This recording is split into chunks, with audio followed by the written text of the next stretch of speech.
Tank to tank मेरे को इसने एवरेज दिया 18 दो बार की माइलेज दो हट्टा कट्टा फील नहीं है तो उसको दिक्कत होगी कि मेरे को चढ़ने में दिक्कत हो रही है। तो थार स्टेबल नहीं है, कट किया है मैंने नहीं 4x4 माइलेज नहीं देगी, रियल व्हील ड्राइव हमें माइलेज देगी और वो टाटा से तो कम ही प्रॉब्लम आती है साल में ये बटन आपके काम नहीं कर रहा था कुछ भी। अच्छा कैमरे में वीडियो निकाल के दिखा दी तो मैं वहाँ पे थोड़ा बहुत कांड होने से बच गया। Hello and welcome to new video guys. आज है हमारे पास महिंद्रा थार और साथ में है उसके ऑनर। कैसे हो भाई? बढ़िया बढ़िया। बताओ अपने बारे में सबको, व्यूअर्स को। मेरा नाम है तुषार यादव और मैं एक पर्सनल ट्रेनर हूँ और डाइटिशियन भी हूँ, तो मेरी खुद की जिम है। तो बस आज अपने भाई रिव्यू में कुछ बातें, इसकी सच बातें बताएंगे। कब ली आपने ये गाड़ी? ये मैंने ली थी नवंबर में 2024। नवंबर 2024 मतलब हाँ। आप सेकंड ऑनर हैं इसके? हाँ मतलब मैंने मेरे रिश्तेदार से ली थी बेसिकली। अच्छा। मेरे को रोक्स लेनी थी। हाँ। वो फिर एक साल की बुकिंग थी, बुक भी करा दी थी। अच्छा। फिर महिंद्रा के जो जिम, महिंद्रा के मैनेजर मेरे जिम में आते थे तो वो कह रहे थे कि स्कॉर्पियो भी 5-6 महीने बाद अवेलेबल हो पाएगी। हाँ। फिर मेरे को मेरे ओनर से मतलब मेरे रिश्तेदार से ही मिल गई। मतलब आपने लेनी कोई और गाड़ी थी बट आप मेरे को लेनी रोक्स थी। अच्छा। क्योंकि 3 डोर मेरी फैमिली को नहीं पसंद थी।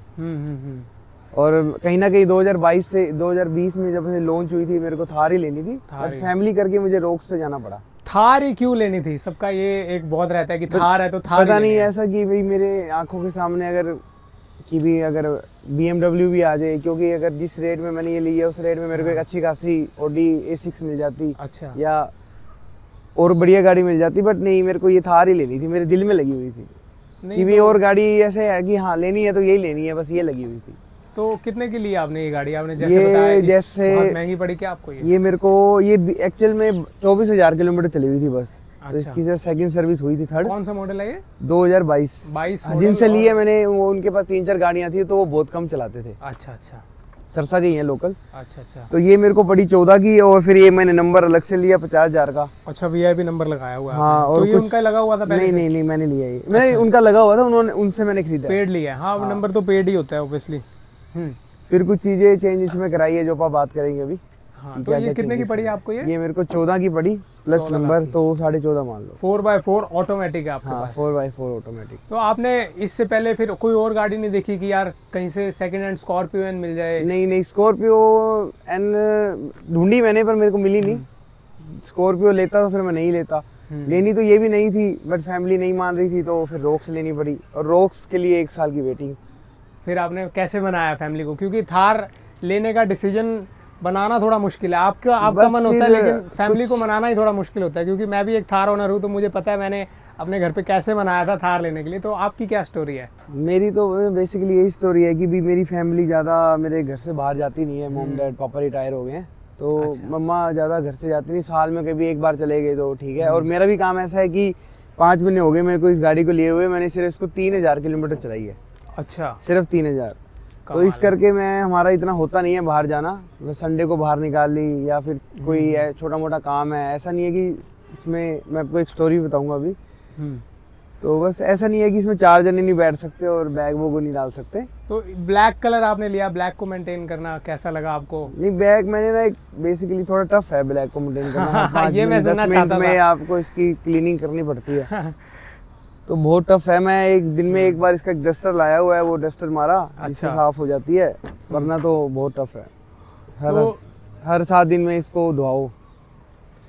तो थार लेने के बाद आपने जैसे अभी तक सिर्फ 3,000 किलोमीटर चलाई है, मतलब आपकी रनिंग कम है, तो क्या ऐसा कुछ आपकी कोई सेकेंडरी गाड़ी भी है? नहीं मेरी ये पहली गाड़ी है। मेरे पास इससे पहले स्प्लेंडर थी। अच्छा स्प्लेंडर से सीधा थार, क्या बात है। फिर मैंने सीधी ये सक्सेस की है इन्होंने अपने जिम ट्रेनिंग से। नाइस। तो थार के बारे में बताओ थोड़ा। आपने इसको लिया तो आपका कैसा ड्राइव एक्सपीरियंस है, क्या माइलेज आई इसकी? आप मैंने इससे पहले गाड़ी थार मैनुअल भी चलाई है, पर मैनुअल में मेरे को मजा नहीं आया। मतलब अच्छा मार्केट में आप 1 घंटे से ज़्यादा उसको इरिटेट हो जाते हो मैनुअल में चला के। मैंने मैनुअल और गाड़ी भी चलाई है। फिर ऑटोमेटिक मैंने चलाई, जब टेस्ट ड्राइव रोक्स की ऑटोमेटिक ली तो ऑटोमेटिक पता नहीं क्या एकदम से पसंद आ गई। फिर इसको ऑटोमेटिक मैंने चलाया। इसको मैंने 3,000 किलोमीटर से 1,200 किलोमीटर 2 दिन में ही चलाया लगातार। मतलब वृंदावन गया था मैं, वहाँ आना जाना और दिल्ली, मतलब लॉन्ग ड्राइव किया। हाँ तो इसमें मेरी टैंक टू टैंक मैंने इसकी एवरेज में निकाली। टैंक टू टैंक मेरे को इसने एवरेज दिया 18 की माइलेज 2200 सीसी इंजन पे। 2 बार दिए इसने, टैंक टू टैंक, ऊपर तक तेल भरवाया तब ऊपर से नीचे गिर रहा होता है 1-2 बूंद। मैंने भी tank to tank mileage test किया हुआ है, लेकिन और इसके बाद मेरे को इसमें सिटी में ये मेरे को देती है 8, 9, 9.5, 8, 9, 9.5। बहुत ही बड़ा डिफरेंस नहीं है सिटी में 8 की माइलेज और एकदम से हाईवे पे। क्योंकि मेरी हाईवे पे जो स्पीड होती है वो 60, 70, 80 होती है। मैं ज्यादा अपना गानों में नहीं, जैसे गाने म्यूजिक सिस्टम अपग्रेड कराया हुआ, तो मैं अपना गाने सुन के आराम से जाता हूँ। तो ज्यादा ओवर स्पीडिंग नहीं करता ना, मेरे को थोड़ा लगता है। एक लोगों का सवाल ये भी होता है कि आप अगर थार ले रहे हो तो ओवर स्पीडिंग में थोड़ी प्रॉब्लम आएगी। नहीं, 100 की स्पीड में, 110 की स्पीड में ऐसी कोई दिक्कत नहीं है। 130, 20 की स्पीड पे भी मैंने इसको ऐसे ही मतलब थार स्टेबल नहीं है, कट किया है मैंने। नहीं, स्टेबल लोगों को करनी आनी चाहिए, ऐसा नहीं है कि स्टेबल नहीं है। कि अगर आप एकदम से कट मारोगे कोई तो वो आई गेस हो तो आपको फॉर्च्यूनर भी दिक्कत देगी।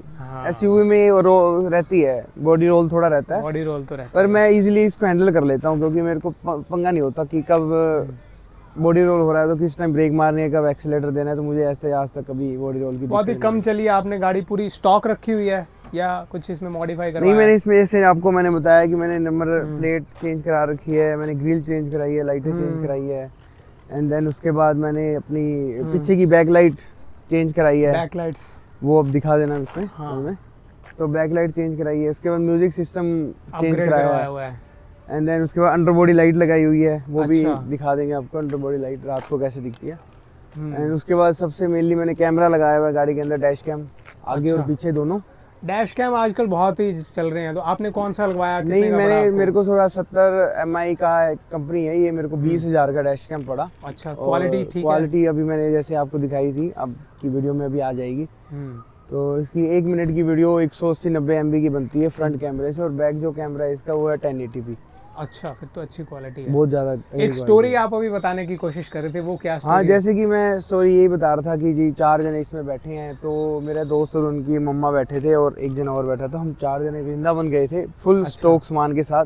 तो पीछे भी सामान आ गया था, और जो मैं जहाँ ड्राइविंग कर रहा हूँ मेरे साथ में जो बैठे हैं, तो यहाँ पे गियर लीवर है, इसकी साइड में कुछ स्पेस बचती है, उधर 2 बैग इजीली आ गए थे। अच्छा, इजीली 2 बैग, लंबे बैग आ गए थे इजीली, और उनके पैरों में आ गए, तो इजीली वो अपना बैगों के पैर ऊपर रखते हैं। लोग कहते हैं, और मेरा भी यही मानना है कि मैंने जैसे थार ली, मेरे पास इसमें बूट स्पेस बिल्कुल भी नहीं है, तो 2 जनों से ऊपर ट्रैवल करना बहुत मुश्किल होता है। नहीं, हम 4 जने वृंदावन आना जाना, पीछे 2 लेडीज बैठे थे इजीली, साथ में 2 बैग पड़े थे यहाँ पे।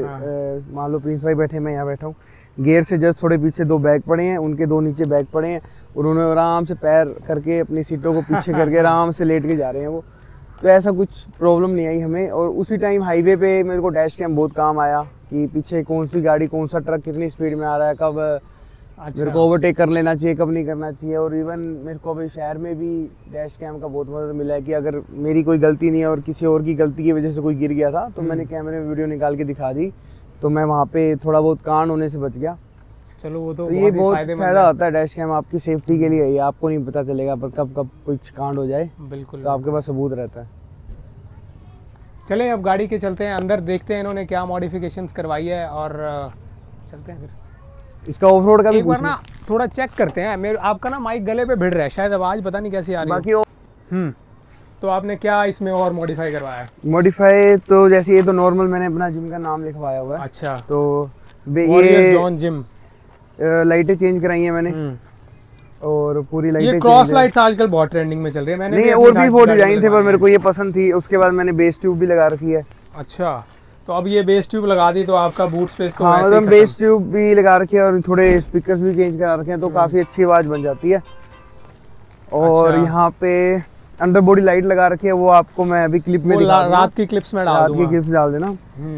और अभी मैंने इसको 3 इंच लिफ्ट करवाना है, टायर 2 डलवाने हैं। अभी इनकी टायरों की मेरे को वैल्यू नहीं मिल रही क्योंकि नहीं बने। सबसे ज्यादा जो मॉडिफिकेशन पॉसिबल है वो अपनी थार में ही पॉसिबल है भाई। हाँ, तो अभी तो मेरे को टायर और इसके सस्पेंशन आगे, और बेसिकली तो एक बारी के लिए मैं लिफ्ट किट लगवाऊंगा, और जब टायर डलवाऊंगा तो मैं उसके बाद अपने सस्पेंशन, तब उस टाइम एक वीडियो बना के और डालेंगे जब ये पूरी मॉडिफाइड हो जाएगी, है ना? हाँ जी, हाँ जी। और एक आपने बेस ट्यूब लगवाई है, तो उससे आपका बेसिकली बूट स्पेस तो गया। हाँ, बूट स्पेस गया, पर ऐसा दिक्कत नहीं होती क्योंकि अभी मैं आपको अंदर दिखाऊंगा कि कैसे 4 जने अपना बैग कैसे हैंडल कर सकते हैं अगर उनके पास अटैची नहीं है। क्योंकि अगर थार ली है तो बंदा ट्रिप्स पे जरूर जाएगा। हाँ, अगर उनके पास अटैची, अगर आप 4 जने जाना चाहते हो और आपके पास अटैची नहीं, एक दूसरा बैग है, जिसमें आप अपना सामान रख सकते हो, तो वो बैग इजीली आ जाते हैं, 4 जने बैठ सकते हैं। बाकी मैं आपको दिखाता हूँ कि कैसे वो मैनेज करना है। चलिए अंदर चलते हैं गाड़ी के। थार का इंटीरियर तो यार बहुत सारी वीडियोस में सबने देख ही रखा होगा, बेसिक सा इंटीरियर है। तो इंटीरियर में आपने क्या चेंज करना है इसमें? इंटीरियर में मैंने जैसे डैश कैम लगवाया है, आगे पीछे दोनों का, ये भी आगे तो गया। तो ये स्क्रीन आपकी डैश कैम के साथ ही आई है और ये आगे गया। ये नहीं, ये मैंने डैश कैम अलग से लिया, तो ये मेरे को स्क्रीन के अंदर ही लगा हुआ है डैश कैम। और एक कैमरा पीछे लगा हुआ है जो यहाँ पे बैक कैमरा, दोनों कनेक्टेड है। हाँ जी। तो ये वायर आपने फिर ओपन में ही जा रही है? नहीं, इसमें एक्चुअल ना ये थोड़ा ऊपर प्लास्टिक है, हार्ड प्लास्टिक है, तो ऐसे जगह नहीं है जाने के लिए। अच्छा। तो फिर वहाँ से ओपन जाने के बाद यहाँ थोड़े पैनल्स में गई है। और उसके बाद यहाँ ऊपर पैनल्स में जाने के बाद यहाँ पे नीचे से आई है तार, क्योंकि यहाँ पे छत नहीं खुलवाना चाहता था मैं कि एक बार छत खुलवा ली तो फिर कहीं ना कहीं थोड़ा सा रहता है। और आप बैग्स बता रहे थे? आपने बैग्स में ये बता रहा था कि यहाँ पे इजीली 2 बैग आ गए थे। अच्छा, तो यहाँ पे आपने इजीली बैठे थे हम, ऐसे अनकंफर्टेबल नहीं हो रहे थे। 2 बैग इजीली आ गए थे, तो वो हमारा आर्म रेस्ट भी बन गया था। और 2 बैग यहाँ आ गए थे, 2 बैग इजीली यहाँ आ गए थे। और लेडीज ने क्या किया था, उन बैगों के ऊपर पैर रख के इजीली वो ले डाउन करके बैठे थे इजीली, मतलब बिल्कुल ऐसे इंक्लाइन कर रखी थी उन्होंने सीट को, और वो इजीली गए थे। ऐसे हमें कोई दिक्कत नहीं हुई है। और हमें ऐसा लगा कि भी शायद बैग नहीं आएंगे थार में, बट इजीली आ गए। नहीं, थोड़ा सा तो देखो थार का अगर 4x4 का है तो थोड़ा सा तो ड्रॉबैक ये है कि हाँ, तो ये गाड़ी वैसे बनी भी नहीं है 4 लोगों के लिए, 3 लोगों के लिए बनी है। एक सीट नीचे गिर के आप कितना मर्जी सामान रख लो इसमें। तो बाकी जैसे आजकल मैं वीडियो देख रहा हूँ बहुत वायरल हो रही है कि ऐसे हाथ मारा अरुण पवार ने, उसके स्टीरियो बंद हो गया। में क्या हुआ था, एक तो मेरी गाड़ी कम चलती है, तो मैं ऐसे हाईवे पे गया हुआ अपने घर के पास से। आपको भी ऐसी दिक्कत फेस हुई है? नहीं, मैं आपको बताता हूँ, मैं हाईवे पे गया हुआ था, तो सडनली हमने फोटो कराई हाईवे पे, और मैं जब आया और मैंने गाड़ी ऑन करी तो मेरा कोई भी बटन काम नहीं कर रहा था। ये बटन आपके काम नहीं कर रहा था कुछ भी। अच्छा। तो फिर मेरा शोरूम हाईवे से जस्ट महिंद्रा का आई गेस 1 किलोमीटर दूर था। अच्छा। मैं गया, आई गेस मेरे को 1 मिनट भी वहां रुकना नहीं पड़ा। मैकेनिक मेरे को साथ मिल गया, मेरे को जानता भी था। उसने बोनट खोला, बैटरी से तार निकाली और वो तार 2 मिनट रुक के वापस डाल दी। अच्छा। और ये सारा चल पड़ा, क्योंकि उन्होंने मुझे खुद बोला कि आपकी थोड़ी गाड़ी कम चलती है तो कोई बात नहीं, कभी कभी करना पड़ जाता है, अगर ना हुआ तो आप घर पे भी कर सकते हो। तो बस उसका ये था कि उसकी ट्रिप A0 हो गई थी, रीसेट हो गया। हाँ, रीसेट हो गया था सारा सिस्टम। लाइक हम अपने फोन को रीसेट करते हैं, तो आई गेस ये कभी कभी हमें इसे भी रीसेट करना चाहिए। वैसे कोई इशू नहीं है, बिल्कुल फर्स्ट क्लास चलता है। बस वो एक हार्डली 1 मिनट के लिए इशू आया था, शोरूम में मेरे पास था। अगर कहीं पहाड़ों में होता तो मुझे भी सीख मिल गई कि कैसे वापिस से सही करना है। बट कहीं ना कहीं प्रॉब्लम कभी कभार आ जाती है। मैं ये इंडिया है सर, आई गेस मेरे को टाटा से तो कम ही प्रॉब्लम आती है। साल में एक बार कोई आ जाए, ठीक है। टाटा की तो हर दिन हर महीने आपको प्रॉब्लम मिलेगी, नो डाउट। बिल्ड क्वालिटी है, ऐसा नहीं है कि इसकी भी ऐसा नहीं है कि बिल्ड क्वालिटी बहुत माड़ी है, बट हाँ देखो लाइफ है तो प्रॉब्लम तो आएगी। तो 4x4 गाड़ी तो आपने ले ली, लेकिन 4x4 का आपने कुछ इसको यूज भी किया है? देखो 4x4 में जब वृंदावन गया था तो हम थोड़ा और ऊपर गए थे, और बंसारा साइड हमारे को पहाड़ में हम बैक नहीं कर सकते थे। अच्छा। तो वहाँ पे आगे जाके थोड़ी एक जगह थी, बिल्कुल ढलान थी, तो उसमें हमें बैक करनी पड़ी। और जब हम ऊपर आने लगे तो वो ऊपर ही ना आए। अच्छा। इतनी ढलान थी कि वो फिर हमें 4x4 लगाना पड़ा, फिर वो ऊपर आए। अच्छा। तो जब हमारा इमरजेंसी केस में 4x4 यूज हो गया, और बाकी डेली मेरा 4x4 यूज होता है, तब मैं गाड़ी घर के अंदर करता हूँ। जब भी मैं घर को गाड़ी अंदर करता हूँ बैक साइड से, काफी बहुत ऊंचा। हाँ, तो मेरा घर थोड़ा ऊंचा है और पक्का फर्श है, तो वहाँ पे दोनों टायर बहुत गंदी तरह फिसलते हैं। अच्छा, स्लिप होते हैं। रेयर व्हील ड्राइव है ना ये, फ्रंट व्हील ड्राइव नहीं है, तो बहुत गंदी तरह मेरे टायर स्लिप करते हैं। तो फिर जैसे ही मैं 4x4 लगाता हूँ तो इजीली गाड़ी मेरे घर के अंदर आराम से इजीली चली जाती है। तो ये मेरे को एक प्लस पॉइंट हो गया। 4x4 ना लेते तो आपके घर पे गाड़ी ना लग पाती फिर? नहीं, 4x4 नहीं लेता तो मेरी गाड़ी हमेशा टेढ़ी लगती, क्योंकि स्लिप होती है ना, टायर स्लिप होके सीधा ले जाने, या फिर ये जो फ्रंट एरिया है वो अंदर होता, घर के अंदर घुसते ही बैक साइड पहले दिखती, फ्रंट ना दिखती। तो आपको तो फिर 4x4 ही रखनी पड़ेगी गाड़ी की। हाँ, फिर वही बात है, जिसने थार लिया वो 4x4 ना ले तो उसका थार लेने का कोई मतलब नहीं है, क्योंकि इसका इंजन बड़ा है, पावरफुल इंजन है। लोग आजकल बहुत सारे रियर व्हील ड्राइव लेके घूम रहे हैं, क्या कहना चाहोगे आप उन सब के बारे में? नहीं, उनको ये रहता है कि माइलेज का इशू रहता है रियर व्हील ड्राइव में, कि भी 4x4 माइलेज नहीं देगी, रियर व्हील ड्राइव हमें माइलेज देगी, और वो फिर महंगी भी बहुत है 4x4। ये मेरे को मतलब नहीं, ये 20 लाख की है, अभी मौके पे भी ये 18,90,000 के आसपास की, 19 लाख एसेसरीज मिला के लग के, और रियल व्हील ड्राइव आराम से 12 लाख 12.5 लाख की मिल जाती है। तो क्यों इतने पैसे लगाएगा, 20 लाख तक जाएगा। तो ये भी थोड़ा लोग सोचते हैं, बताते कोई नहीं है। बाकी मेरा तो ये मानना है, अगर आप थार ले रहे हो, आप अपना बूट स्पेस कॉम्प्रोमाइज़ कर रहे हो, आप अपनी बैक सीट कॉम्प्रोमाइज़ कर रहे हो, तो एटलीस्ट 4x4 तो लो ही सही, क्योंकि ये गाड़ी मजे करने के लिए है। क्योंकि जी अब प्रिंस भाई के पास भी 4x4 है, मैनुअल 4x4 है, तो इन्होंने भी 4x4 ही ली है, इनको भी 4x2 मिल रही थी, पर नहीं, हमने कंसीडर नहीं करी 4x2। 4x2 मेरे को लगा कि यार फ़ायदा नहीं है लेने का, क्योंकि अगर थार भी लूँ मैं, ये सब कॉम्प्रोमाइज़ भी करूँ, घर पे भी बनाऊँ, लेकिन 4x4 ही ना हो तो फिर मज़ा क्या। अब इसको जैसे मर्जी पहाड़ों पे ले जाओ, मैं इसमें रिसेंटली अपने बनाओ दोस्तों के लिए, ऐसा घुमा के अब मैं इसमें रिसेंटली डिवाइडर वगैरह टपता रहता हूँ, वैसे ही जस्ट फॉर फन। हाँ, जस्ट फॉर फन की, हाँ लिए है तो कर लिए, ऐसा नहीं है कि फुकरा बनती, बस लिए तो। अभी जस्ट एक रास्ता बंद था यहाँ पे आने के लिए, तो हम आपको वीडियो क्लिप दिखाएंगे, तो हमने कैसे रास्ता बनाया।